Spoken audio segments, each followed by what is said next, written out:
जय सिया राम। तो कल तक हमने अपने प्यारे कथा रसिक श्री सीताराम जी को श्रवण कराया कि किस तरह एक मठ श्री राधा रमन कुंज का भार बाबा पे आ गया। बाबा सेवा करने लगे, वहीं निवास करने लगे।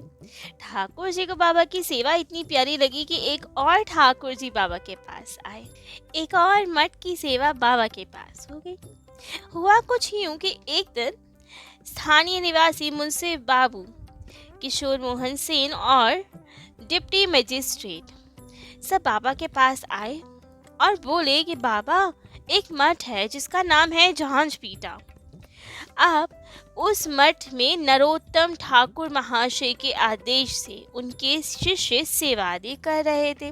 श्री राधाकांत भगवान की सेवा थी वहाँ पे, और उन्हीं की शिष्य परंपरा से सेवा आदि होती आ रही थी। लेकिन अब इनके जो अधिकारी थे कृष्णदास जी, वे तो चले गए ठाकुर जी के धाम, और अब कोई अधिकारी बचा ही नहीं। तो अब इसीलिए वहाँ के ठाकुर जी, वो मठ सब सरकार के अंदर आ गया है। ठाकुर जी थाने में है, वहाँ की धन संपत्ति सब सरकार के पास है। तो यदि आपकी अनुमति हो तो सरकार की ओर से ये मठ आपके नाम करा दें, जिससे राधा कांति जी की सेवा अच्छे से हो पाए। बाबा महाराज अब इन सब बंधनों में नहीं पड़ना चाहते थे, तो उन्होंने मना किया कि हमें कुछ नहीं चाहिए कि हमारे नाम पे मठ हो या ये सब। लेकिन लोगों ने कहा कि बाबा, राधा कांति जी थाने में है और जब से वहाँ पे है उनकी सेवा पूजा सब बंद हो गई। उपवासी हैं वे, 2 दिन में तो नीलाम हो जाएंगे और जाने किसके हाथ जाएंगे वे, कोई ठिकाना नहीं कि कौन ले जाए उन्हें। अब ये सब सुन के तो बाबा की नित्य सजल हो गई कि हमारे ठाकुर जी ऐसे ही कैसे चले जाएंगे, उनकी नीलामी होगी। बहुत दुख हुआ, तो कह दिया भक्तों से कि जैसा आप लोग ठीक समझे वैसा ही कीजिए। और ये सुन के मुंसिफ साहब ने मजिस्ट्रेट दोनों बहुत प्रसन्नता पूर्वक चले वहाँ से, और दोनों ने मिलके कोई ऐसी कार्रवाई की जिससे मठ बाबा जी के अधिकार में आ गया। अब तो बढ़िया सुंदर एक पालकी सजा के राधा कांत जी को गाजे बाजे के साथ, कीर्तन के साथ झांझ पीटा मठ में वापस लाया गया। अभिषेक हुआ, भोग आदि की व्यवस्था हुई, उनके लिए सुंदर सुंदर वस्त्र, आभूषण, सेवा सामग्री जुटाई गई। बस किसी कारण से, शायद ठाकुर जी की इच्छा से, एक वंशी की व्यवस्था नहीं हो पाई, और शायद इसीलिए क्योंकि राधा कांत जी को स्वयं किसी और से ये सेवा लेनी थी। तो सब आभूषण, वस्त्र सब तो हो गया, लेकिन वंशी नहीं आ पाई, और ये सेवा उन्हें लेनी थी एक अपने प्यारे भक्त से, जो थे माटी मंडल शाही के रामायत संप्रदाय के साधु। वे बहुत प्यारे भक्त थे ठाकुर जी के, गोपाल जी की सेवा किया करते थे। गोपाल जी तो मानो उनके प्राणों के समान थे। लगभग 1 साल पहले उन्होंने गोपाल जी के लिए एक बांसुरी बनवाई थी, लेकिन अब गोपाल जी छोटे से, बांसुरी बड़ी सी। अब जैसे ही ठाकुर जी की सेवा करें तो बांसुरी पे निगाह पड़े। बांसुरी देखते ही आपको बड़ा दुख हो, सोचे हाय मैं तो बांसुरी लाया, लेकिन ठाकुर जी ने अंगीकार नहीं की। एक दिन भी अपनी त्रिभंगी मुद्रा दिखाकर वंशी हाथ में लेके बजाई नहीं, मेरी मनोकामना पूरी ही नहीं की। अब तो बड़े दुखी रहने लगे वे कि ठाकुर जी ने मनोकामना पूरी नहीं की, त्रिभंग मुद्रा में हमें दर्शन नहीं दिए, बंसी धारण नहीं की। त्रिभंग मुद्रा अर्थात 3 जगह से टेढ़े ठाकुर की मुद्रा, अर्थात पैर टेढ़ा पधराना, कमर थोड़ी टेढ़ी रखना और सर झुका के प्रेम से बंसुरी बजाना, वो होती है त्रिभंग मुद्रा।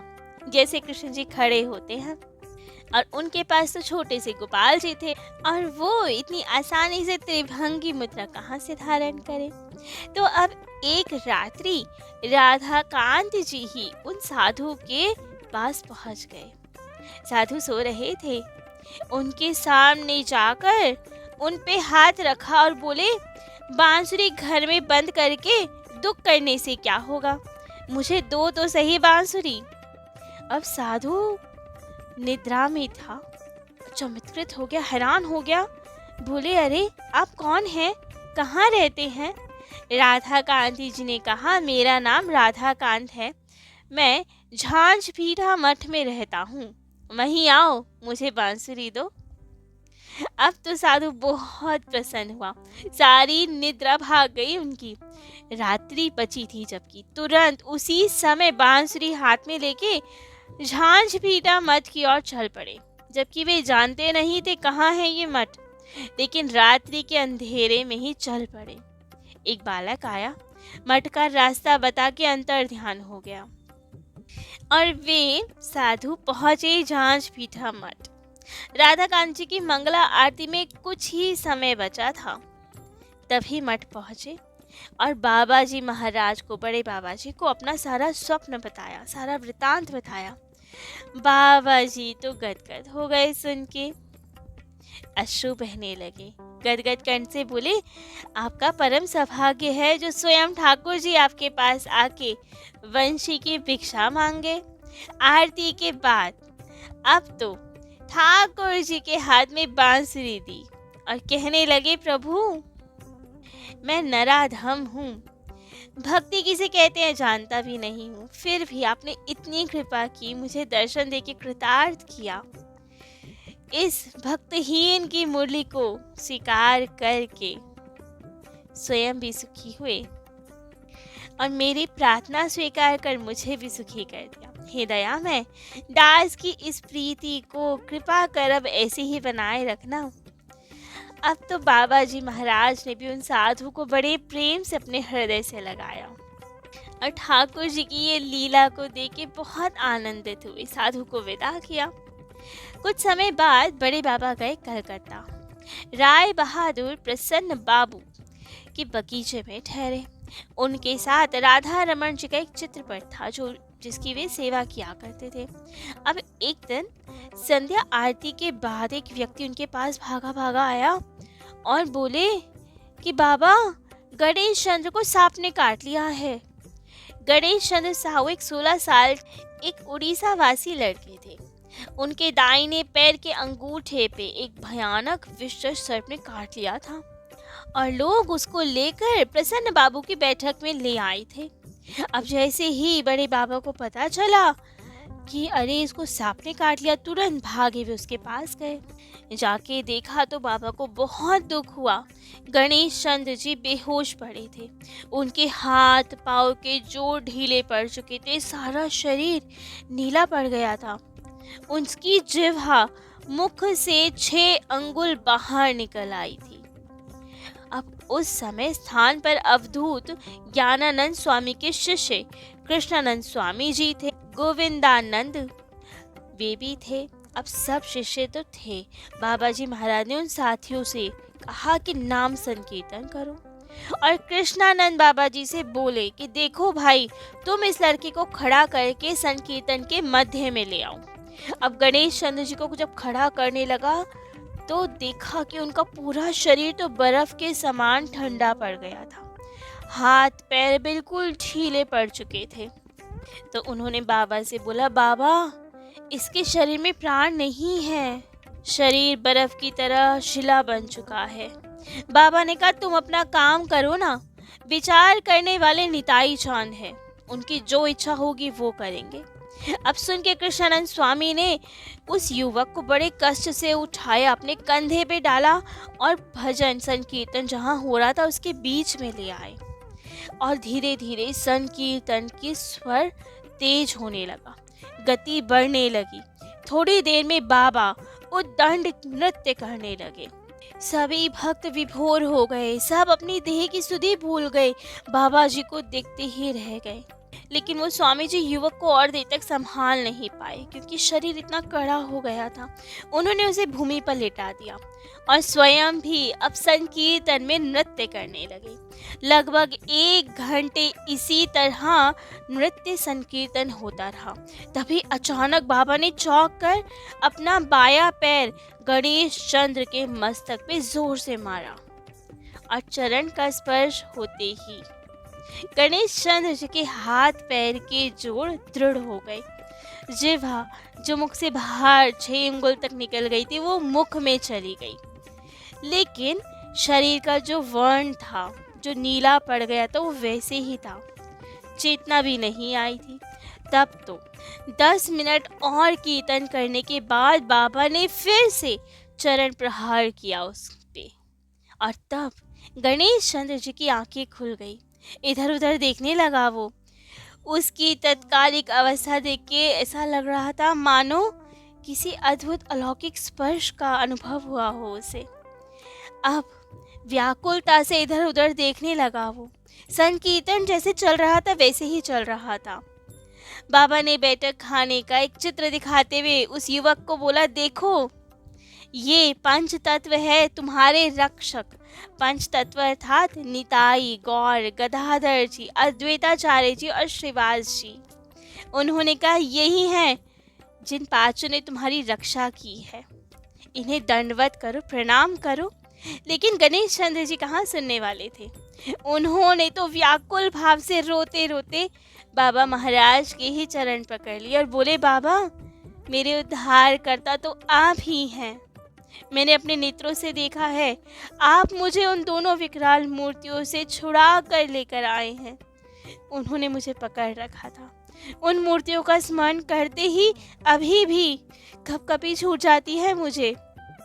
प्रभु मैं बहुत बड़ा पाखंडी हूँ, आपके सिवा मेरा कोई नहीं है। मुझे अपने चरणों से अब अलग ना कीजिए। इतना कहकर वो बालक उच्च स्वर में रोने लगा बाबा के चरण पकड़ के। उसकी अवस्था देखकर तो आसपास के जितने लोग थे, जितने भक्त थे, सब व्याकुल हो गए। व्याकुल कंठ से हाँ निताई कह के सब रोने लगे। अब कीर्तन के स्वर की जगह रुदन का स्वर ही सुनाई देने लगा। बाबा भी अर्ध मुद्रित नेत्र से प्रेम आवेश में होकर गदगद कंठ से कहने लगे, बाबा हाथी का बोझ चीटी पर क्यों डालते हो। परम दयालु करुणामय निताई किसी का दुख देख नहीं सकते, उन्होंने ही तुम्हें बचाया है। हम उन्हें भजे या ना भजे, बस इतना जाने कि वे हमारे प्रभु हैं। अब बड़े बाबा जी का जीवन तो पूर्णतः निताई चांद की ओर समर्पित था। इसी प्रकार से निताई चांद से भी उनका पूर्ण तादात्म्य था। बड़े बाबा जी जो भी करते वे केवल निताई चांद पे पूर्ण रूप से निर्भर होके करते, उनके सुख के लिए करते। एक समय के बाद तो बाबा जी बीमार पड़ गए। कविराज ने हाथ देखा तो भयभीत होके कहा, छाती में अत्यधिक कफ जमा है, तो उसके लिए आप 3 महीने तक ज़्यादा ना बोलिए, उच्च स्वर में कीर्तन ना करें। परंतु बाबा ने कहा, यदि 3 महीने तक उच्च कीर्तन बंद रहेगा तो मेरा दिमाग खराब हो जाएगा, मेरे हृदय में कोई रोग आ जाएगा। परंतु फिर कहा, अच्छा निताई चांद की इच्छा से प्रयास जरूर करूँगा, मैं ये करने का प्रयत्न करूँगा। अब कविराज जी औषधि देके चले गए और दूसरे दिन नित्य स्वरूप ब्रह्मचारी जी दरवाजे पे बैठ गए। अब जो लोग बाबा जी के पास आते दर्शन करने, कथा वार्ता करने, तो उनसे कह देते, बाबा जी का शरीर अस्वस्थ है, आप लोग कृपा करके कुछ दिनों तक दर्शन करने ना आए। अब ये सुन के कुछ लोग तो वापस चले जाते, परंतु कुछ लोग केवल एक बार दर्शन करने की कातर स्वर में विनती करने लगते। अब इस तरह होते होते 9 बज गए। बाबा जी महाराज एकदम चित्कार कर उठे, ओरे नित्य स्वरूप, मेरा माथा फटा जा रहा है, दरवाजा खोल, नहीं तो मैं पागल हो जाऊंगा। अब नित्य स्वरूप जी जो उनके शिष्य थे वो ऊपर आए, कहा, बाबा जी कविराज ने आपको मना किया है, 1 महीने कम से कम जोर से नहीं बोलना आपको। अब क्यों तेज की बोल रहे हैं। बाबा बोले, मैंने तो सोचा था कि उनकी बात मानूंगा, उनके उपदेश अनुसार चलूंगा, लेकिन ये देह मेरा तो नहीं है, जिसकी वस्तु है वे चाहे जैसे रखें, इसमें मैं क्या कर सकता हूँ, मेरा क्या अधिकार है इस देह पर। मैं अपने मंगल की जितनी चेष्टा करता हूँ और जितनी चिंता कर सकता, उससे कहीं अधिक निताई चांद मेरी चिंता करते हैं। इसीलिए किसी को मत रोको। भक्तों के हृदय में यदि एक बिंदु मात्र भी दुख होगा तो निताई चांद को बहुत कष्ट हो जाएगा। उन्होंने जैसा अपना था कीर्तन, भक्तों से मिलना सब पुनः शुरू कर दिया। एक दिन भी नहीं रुक पाए वे। इनके एक शिष्य थे जिनकी चर्चा हमने पहले की थी, जय गोपाल जी, जो रसोई बनाने की सेवा करते थे भंडारे में, जिन्हें बाबा जी ने समझाया था कि प्रसाद चिन्मय होता है। तो वे एक दिन कीर्तन कर रहे थे बाबा के साथ, और कीर्तन करते करते उन्हें मूर्छा आ गई। उसी अवस्था में बाबा ने उनके कान में एक मंत्र दिया, और वो मंत्र पाते ही जय गोपाल जी को सखी भाव सिद्ध हो गया, और वे ब्रज गोपी के वेश में ही रहने लगे। अब वे स्वयं को सखी ही मानने लगे, गोपी ही मानने लगे, उसी वेश में रहने लगे। और उनका नाम बाबा जी ने अब रखा ललिता दासी, और उन्हीं पर मठ में रसोई का बाहर रहता अब सारा। वे ही रसोई आदि की सब सेवा संभाला करती थी। एक समय के बाद बड़े बाबा जी ने ललिता दासी से कहा, देखो आज से तुम्हें प्रसाद मिले या ना मिले, जो कोई भी भूखा तुम्हारे पास आए उसे निताई चांद के संसार से एक मुट्ठी अन्न अवश्य मिले। इसका ध्यान रखना, चाहे स्वयं भूखे रह लेना, लेकिन तुम्हारे पास से कोई भूखा ना जाए। एक मुट्ठी अन्न कम से कम अवश्य दीजिएगा। और ऐसा ही होने लगा। दुखी कंगाली लोग की आश्रम में भीड़ लगी रहती। नित्य दोनों समय 400-500 आदमियों की रसोई बनने लगी। किसी ने बाबा जी से पूछा, इतने लोग कैसे प्रसाद पा रहे हैं, इनका भार किस पर है? तब तो बाबा जी ने कहा, निताई चांद का संसार है, वे ही निर्वाह करते हैं। उन्होंने हमारे ऊपर जमा खर्च का भार नहीं छोड़ा है। कहाँ से और कैसे चल रहा है वे ही जाने, पर काम ठीक चल रहा है। ना कभी संचय होता है, ना कभी अभाव पड़ता है। परंतु एक बार ऐसी स्थिति आई जब संध्या समय ललिता दासी बाबा के पास आई घबराकर कि बाजार करने के लिए अब कुछ भी नहीं है। कल सवेरे की रसोई का बाजार आज ना करने से काम नहीं चलेगा। अर्थात रसोई में कुछ भी नहीं है, बाजार जाना पड़ेगा, खरीदारी करनी पड़ेगी, वरना कल की रसोई नहीं बन पाएगी। परंतु बाबा ने भी सहज भाव से कहा, तो ठीक है, करो खरीदारी, मुझसे कहने की क्या आवश्यकता है। जिनका संसार है उनसे जाके कहो। ललिता जी ने कहा, मैं और किससे कहूँ, मैं तो आप ही को देखती हूँ। प्रत्यक्ष छोड़कर अनुमान की कहाँ खोज करूँ। अर्थात आप मेरे सामने प्रत्यक्ष हैं तो मैं आपसे कहूँगी ना। निताई गौर भगवान है, लेकिन अनुमान में है, कल्पना में है, वो मेरे सामने प्रत्यक्ष नहीं है जो उनसे कहूँ मैं कि खरीदारी करनी है। बाबा जी ने कहा, मैं तो यही चाहता हूँ कि तुम प्रत्यक्ष छोड़कर अनुमान से क्यों कहती हो। तुम जैसे प्रत्यक्ष कहती हो, अर्थात मैं तो कुछ भी नहीं हूँ। आज हूँ, कल नहीं हूँ।